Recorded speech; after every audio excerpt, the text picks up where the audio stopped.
অলস থেকে সফলতার গল্প। রাহাত ছিল একটি ছোট শহরের এক সাধারণ ছেলে। সময় মতো ঘুম থেকে ওঠা, নিয়মিত পড়াশোনা করা বা দায়িত্ব পালন করা, এসব তার কাছে যেন আকাশ কুসুম কল্পনা। সারাদিন অলসভাবে ঘরে বসে টিভি দেখা, মোবাইলে গেম খেলা আর বন্ধুদের সাথে আড্ডা দেওয়া তার প্রধান কাজ। পরিবারের প্রত্যেকেই তার এই আচরণের হতাশ ছিল।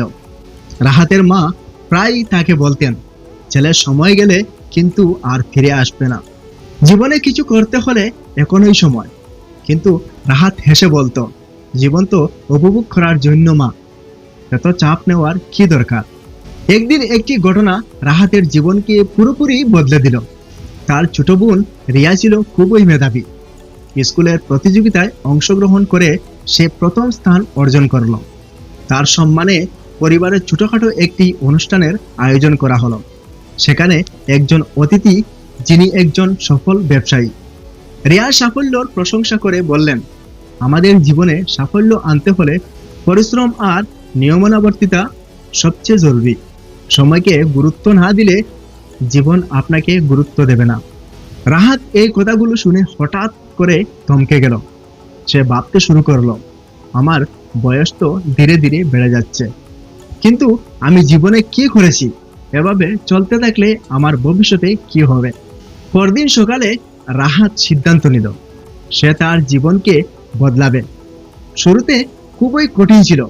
সকালবেলা উঠতে সে ঘুম থেকে দেরি করত, বই নিয়ে বসতে মন চাইতো না, কিন্তু মনের ভিতর কোথাও একটা অদ্ভুত চ্যালেঞ্জ কাজ করছিল। প্রথম ধাপে সে তার প্রতিদিনের কাজের একটি রুটিন বানালো। সকাল 7টায় ঘুম থেকে ওঠা, শরীর চর্চা করা, তারপর পড়াশোনা। দুপুরের পর একটু বিশ্রাম নিয়ে সন্ধ্যায় নতুন কিছু শেখার চেষ্টা। তারপর রাহাত একটি অনলাইন কোর্সে ভর্তি হলো। কোর্সটি ছিল প্রোগ্রামিং শেখার উপর। প্রথম দিকে তাকে কোডিং শিখতে অনেক কষ্ট করতে হলো। মাঝে মাঝে মনে হতো সব ছেড়ে দিয়ে আবার আগের মতো অলস জীবনে ফিরে যায়, কিন্তু সে তার ভেতরের ইচ্ছা শক্তি দিয়ে সব বাধা অতিক্রম করলো। 1 বছরের মধ্যে রাহাত প্রোগ্রামিং এ এতটাই দক্ষ হয়ে উঠল যে সে ফ্রিল্যান্সিং শুরু করলো। বিভিন্ন ছোট ছোট প্রজেক্ট করে কিছু টাকা আয় করত। প্রথমবার আয় করার পর যখন সে মাকে সেই টাকাগুলো হাতে দিয়ে বলল, মা, এটা তোমার জন্য, তখন মায়ের চোখে জল চলে আসলো। রাহাতের এই পরিবর্তন দেখে তার বন্ধুরা অবাক হলো। যারা আগে তাকে অলস বলতো, তারা এখন তার কাছ থেকে পরামর্শ নিতে আসতো। কয়েক বছর পর রাহাত একটি সফটওয়্যার কোম্পানি প্রতিষ্ঠা করলো। তার কোম্পানি সারা দেশে পরিচিত লাভ করলো। বিভিন্ন বিশ্ববিদ্যালয়ে তাকে অনুপ্রেরণাদায়ী বক্তা হিসাবে আমন্ত্রণ জানানো হতো। প্রতিটি অনুষ্ঠানে রাহাত তার নিজের গল্প শেয়ার করত। সে বলতো, অলসতা আমাদের জীবনের সবচেয়ে বড় শত্রু। একবার যদি আমরা নিজের ভেতরের শক্তি খুঁজে পাই, তাহলে কোনো কিছুই অসম্ভব নয়।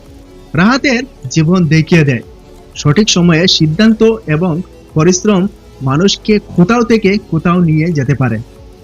অলস জীবন হয়তো আরামদায়ক মনে হয়, কিন্তু তা দীর্ঘমেয়াদে কেবল দুঃখ এবং হতাশা আনে।